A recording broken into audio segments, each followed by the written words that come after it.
Alrighty, guys. Well, welcome to, I guess we could say, episode 1 of the pool knowledge talks. So I thought, what a better place to start than actually talking about the inflow cleaning that we promote and do so much of at APS.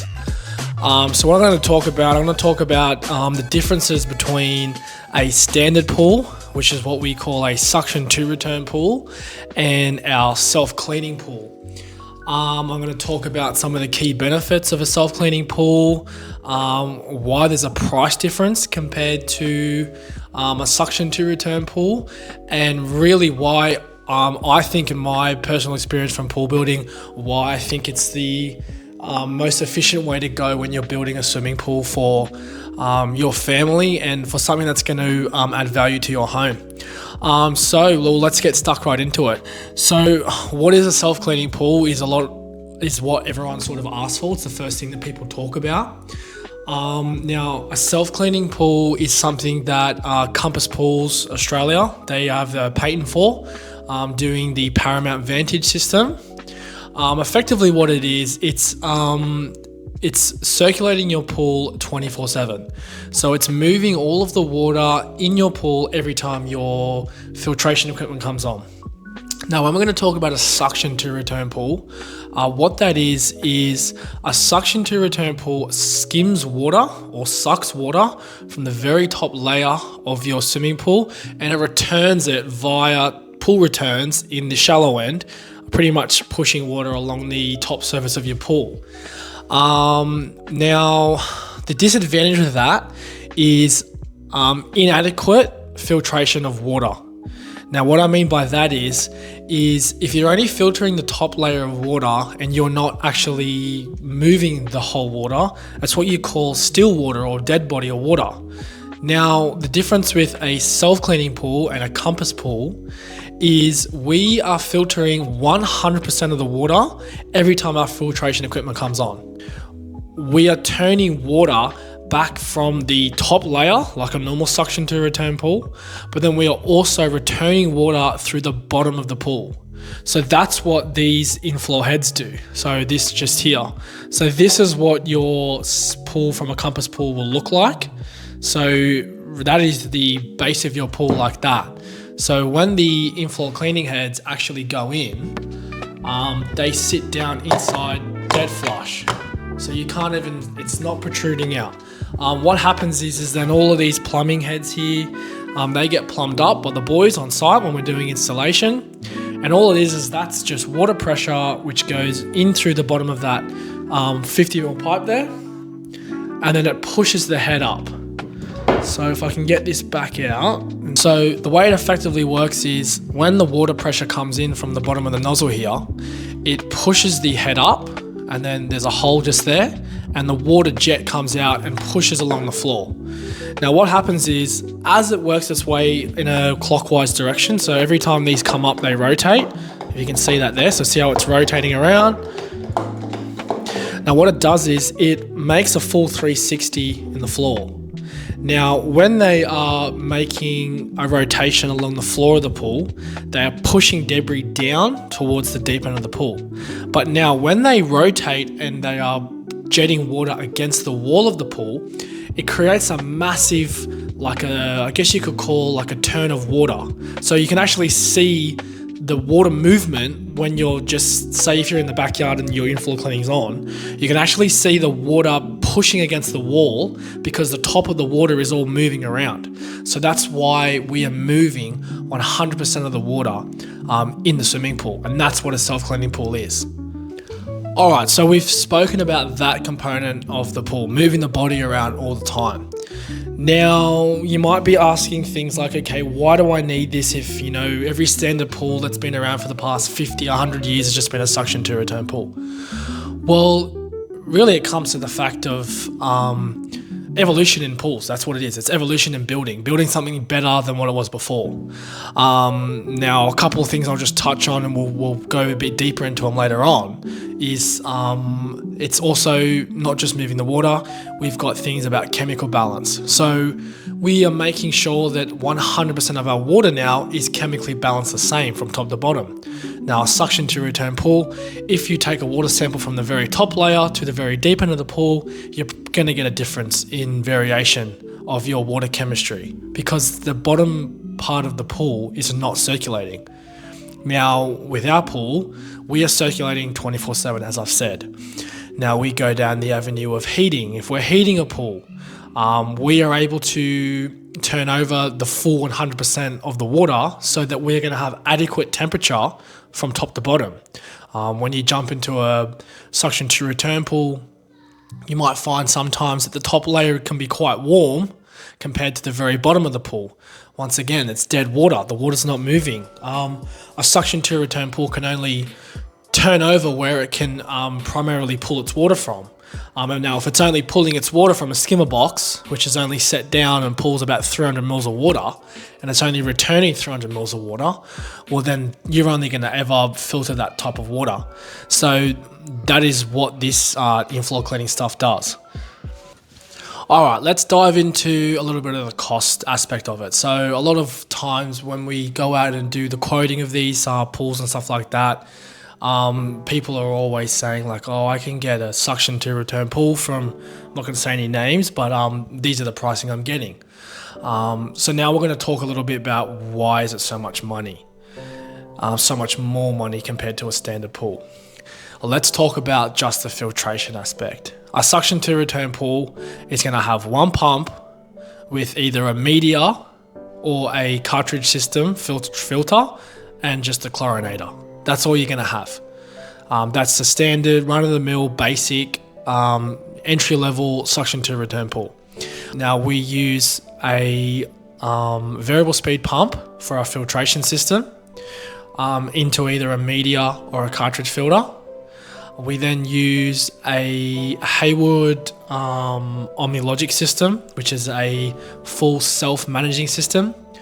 Now, the reason why we do this is because we're giving you a self-cleaning pool. So we want you to do as little as possible. So we have a full self-automation system when we run these self-cleaning pools, which is the top of the line stuff. So we also have acid dosing, which is obviously feeding acid into the pool to control the pH levels.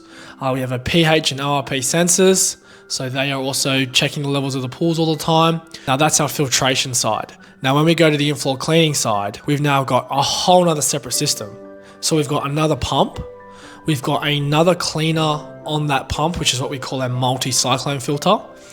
Now that is to bring debris down to very, very fine microns because we don't want dust and sand and things going through the inflow cleaning systems.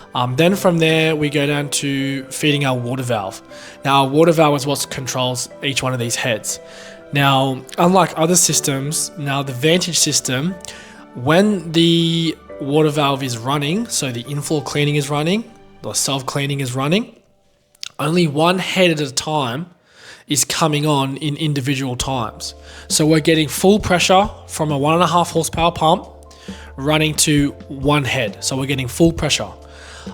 We also run, which is a patent to Compass itself, is a fixed head. Now the fixed head is located in the bottom deep end of the pool and pushing vertically across straight to our main drain. So that's making sure that we're catching debris that gets to the base of the pool and we're pushing over and we're feeding it into the MDX. Now let's talk about one of the biggest benefits I think you also get from having a self-cleaning pool is there's no robotic cleaners. There's no vacuum hoses. Your pool is ready to swim 24/7 year round.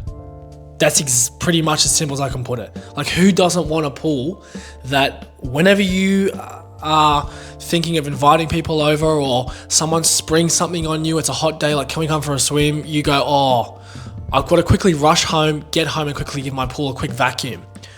This thing is clean 24/7. No cables running into a swimming pool. I think that is quite a scary nature myself. I know they're getting the cleaners now that are battery operated and whatever, but I think that's pretty scary for me. I think having a cable running electricity into your swimming pool.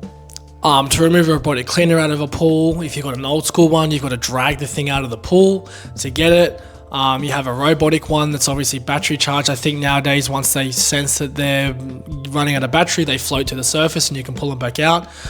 But this thing is seriously the most simple thing. It's a secondary skimmer box. So if you've got a skimmer box on a pool, you have one that sits right next to it, which sucks all your leaves and debris into a basket. That's all you have to do. No dragging things out of the swimming pool. You walk over next to your skimmer, you clean your basket out of your skimmer box. You open up your skimmer lid, your hidden skimmer lid, and open your canister one up. You pull the basket out, you empty the leaves out. That's it. Like, that's as simple as it is. Now, obviously, we run the self-automation, so the pool's obviously always testing itself and balancing itself and letting you know what's going on with the water. The only thing you got to literally do is change an acid bottle whenever the acid is low, and then you chuck in a couple of salt bags coming into a season when it's coming into summer. That's it. We don't go down to the pool shop and get a pool test. We don't have to employ someone like a pool shop to come monthly and keep checking our pool and checking what it's doing and adjusting things like that. These things are so simple to run because we've put the work in at the very beginning when we built the pool. That's what we're doing. You are spending money in the build stage, but it's going to save you money in the long run of owning a pool. It's been proven that you get 50% less cost in running chemicals in your pool by having a self-cleaning pool, because we're not fluctuating pHs and acids and things like that. So you're not going to a pool shop and they say, oh, you got to super shock your pool, buy all these chemicals and put these chemicals in. We don't winterize our pools, where some people just go, oh, I'm just going to leave it for winter because I'm not going to use it now, and come into summer, then I'll spend money on it because it's going to cost me money on chemicals. Now, what I'm really trying to get at is that what we have tried to create here at APS as a business model, with obviously using and being a partner with Compass Pools, is we have tried to make the most simplest swimming pool that you can own. That's why we've obviously gone down the road of all the automation as well. Everything is controlled by a phone. You use a Hayward app to control everything, your pumps, your spa jets, your heater. And that's why we have built our company to try and use all the products in the market, as well as just the Compass self-cleaning pool. We are using everything that we can to make it the most simplest pool for our clients. Using auto top-ups on pools, so you don't have to go and refill your pool with water, things like that. There's all this technology out there now, and this is why I wanted to make these videos, to try and educate people and show you guys what's out there on the market. We're not about building the cheapest product and seeing you for 5 weeks of a year and like we'll never talk to you again. Like, we've built a relationship with a lot of our customers because we do the journey from start to go. Like, we're building them a swimming pool. Like, it's a very costly investment, and if we didn't believe in it, I wouldn't build it, obviously. We've got one in our backyard. Like, we're not going to build something for someone that we wouldn't build for ourselves. And that's why we're so strongly passionate about the self-cleaning system, because I'm seeing people these days building concrete pools and putting negative edges on them and putting acrylic windows and all these fancy things. And I look at it and go like, they've spent all this extra money on all these fancy things to make the pool look good, but they've just got a simple basic robotic cleaner. I like being in this building industry now. I think self-cleaning should be on everyone's list as a number one thing. If you're building a concrete pool, I'm the same thing. I think you should seriously look into it. I think it's such a necessity to have in a swimming pool when you're thinking of building something that's going to be in your home for a long time. You want to make sure you're getting everything that you possibly can to make your life easier. Yeah, well, to pretty much wrap things up, I hope you guys might have learnt a little bit about the inflow cleaning stuff. I might touch on it a little bit more in another episode and try and dive into it again about maybe some things that I missed about. But really, this is all this is for. It's education. It's trying to get the knowledge out there about the system that is self-cleaning pools. So yeah, thank you guys. Episode 1 done. Let me know what you guys think. Thanks guys. See you soon.